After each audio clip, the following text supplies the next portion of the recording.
Chasing feels like effort, like you're doing something right, like you're showing interest, commitment, intention. Detachment feels uncomfortable.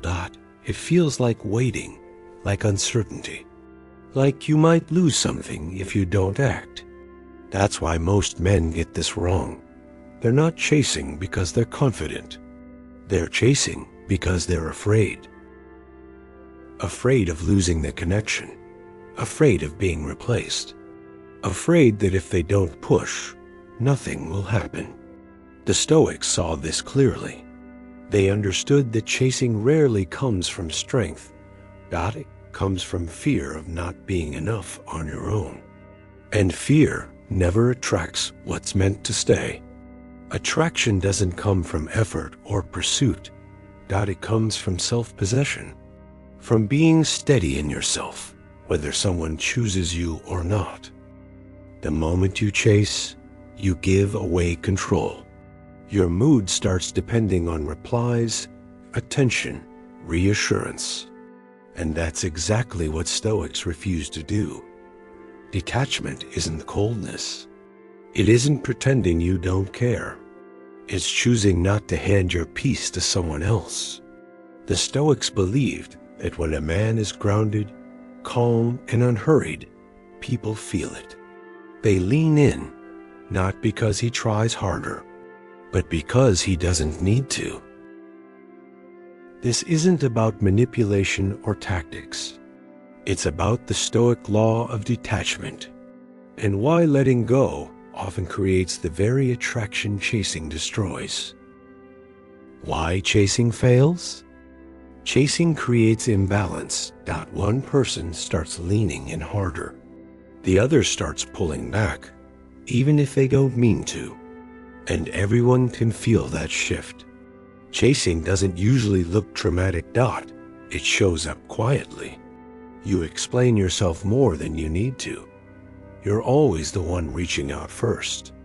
You start giving more time, more attention, more effort, hoping it brings security.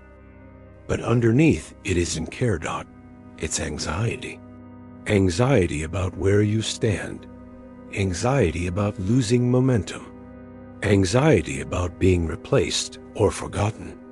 The Stoics warned against this state because it steals your freedom. Epictetus taught that the moment your peace depends on something you don't control, your mind becomes disturbed. That's exactly what chasing is. Your mood rises or falls based on replies. Silence feels heavy. Delay feels personal. And people sense this, even if they can't explain it. Chasing repels because it removes space. There's no room for choice. No room for curiosity. No room for desire to grow naturally. Attraction needs breathing room. And that space only exists when you're willing to be okay, internally, even if the outcome isn't what you hoped for. That inner willingness changes everything. The Stoic law of detachment is simple. Desire without dependence. The Stoics never said you shouldn't want things. They said you shouldn't need outcomes to feel stable. You can want connection, success, respect, without tying your peace to whether it happens or not. That's where most men lose power. They don't just desire an outcome. They become emotionally invested in getting it. And once that happens, every interaction turns into negotiation. Detachment ends that. It doesn't mean you're cold or distant. It means you stop emotionally bargaining. You show interest without chasing reassurance. You give attention without needing it returned immediately. You speak clearly without waiting for approval. That calm is felt, not just in relationships, but at work, in conversations, in leadership. Detached men don't rush to fill silence. They don't push for certainty. They don't perform for validation. They're steady within themselves. And that steadiness creates gravity. People feel safe around it. They trust it. They lean toward it. Because when a man is grounded enough to accept any outcome, he stops trying to control others and starts commanding respect without effort.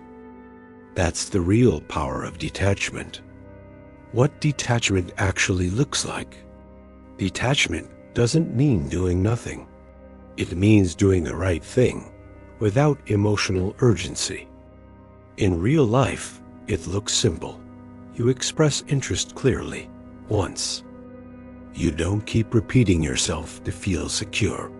You give attention and you return to your life, your work, your routine, your purpose. You allow silence to exist without rushing to fill it with explanations or messages. You let people choose without trying to convince them to choose you. That's not indifference, that's discipline. Because uncertainty makes the ego uncomfortable. The ego wants guarantees. It wants reassurance. It wants to know where it stands right now. Stoicism trains you to sit with that uncertainty without collapsing into anxiety.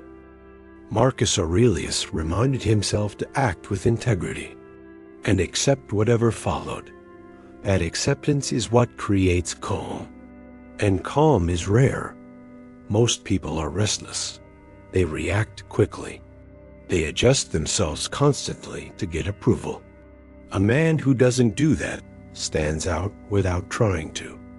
Detachment shifts the question you're asking. Instead of wondering, do they want me? You start asking, does this align with my standards in my life? That internal shift changes how you speak, how you move, how you show up. And people respond to that energy long before they respond to words. Why detachment attracts? Detachment attracts because it signals abundance, not money. Not status, emotional abundance. It quietly says, I'm okay either way. And that state is rare. Most people move through life needing outcomes to go their way to feel settled. They need replies. They need reassurance. They need signs that they're chosen. A detached man doesn't. The Stoics believed that a man who cannot be easily disturbed cannot be easily manipulated. When you don't react emotionally, there's no leverage, no chasing. No bargaining, no emotional pressure. Just presence, clarity, and principle. And that changes how people feel around you. When someone senses pressure, even subtle pressure, they instinctively pull back. But when they feel free to choose, they lean in more willingly. That's not psychology. That's human nature. Detachment isn't a tactic to get a result. It's what happens when you stop needing one. You're no longer trying to control the outcome. You're showing up as yourself, steady and grounded, and that self-command creates attraction. Without effort, not because you're doing something special, but because you're no longer giving your power away. There's a simple way to know whether you're detached or quietly attached. Ask yourself one honest question. If this does not go my way, will I still be steady? Not calm on the surface. Not pretending not to care, not internally steady. If the answer is no, if the thought of the outcome falling apart unsettles you, then you're attached. It doesn't make you weak, it makes you human. But it does mean your peace is conditional, if the answer is yes. If you know you'll still respect yourself, still move forward, still stay grounded, then you're detached. And that's real strength. Detachment doesn't mean you're indifferent. It doesn't mean you don't want things to work out. It means you want them. Without handing over control of your emotional state, you can care deeply and still remain centered. That balance is rare. Most people swing between obsession and avoidance. Very few learn to stand calmly in the middle. And that steadiness does something quietly powerful. It draws attention without effort. It earns respect without explanation. Because when a man is steady regardless of outcome, he becomes someone others feel drawn to, not pressured by. That's the Stoic test.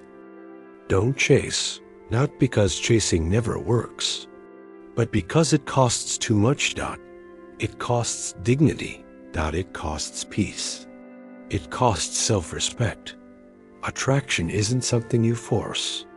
It's what happens when you stop abandoning yourself for an outcome. The Stoics didn't teach men how to get more from others. They taught men how to need less. And when dependence disappears, respect takes its place. Practice detachment, not as a tactic, but as a way of standing in the world. The right things don't need to be chased. They recognize stability when they see it. If this helped you reframe attraction, control, or self-respect, take a moment to like the video so it reaches others who need it. If you know someone who's chasing, over-investing, or losing their center, share this with them quietly. Sometimes perspective lands better than advice. If one idea stood out, write it in the comments. Naming it helps it stick, and others reading may find what they didn't know they needed. And if you're choosing discipline over desperation, steadiness over impulse, subscribe to Stoic Compass. This channel is for men practicing calm, control, and self-command.